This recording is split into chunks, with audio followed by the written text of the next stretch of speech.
kurang dari 10 menit, dua perwira Kapolda Sumsel Irjen Pol Profesor Dr. Eko Indra Heri MM tumbang di tangan pecatur Sumsel Nyimas Sonia MNW.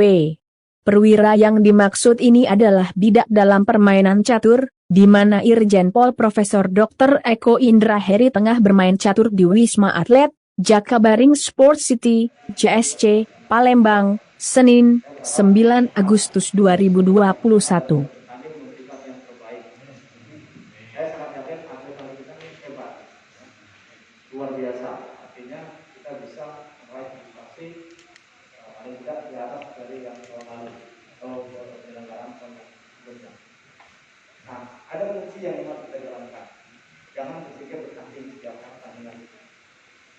Banyak atlet-atlet yang malah sebelum bertanding atau baru bertanding kalah mental.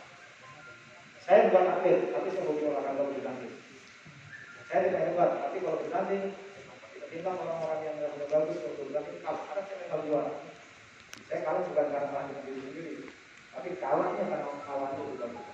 Ada orang yang bermain karena kalah oleh diri sendiri, grogi, takut dan sebagainya. Jangan pikirkan itu. Sama waktu saya masih muda juga begitu.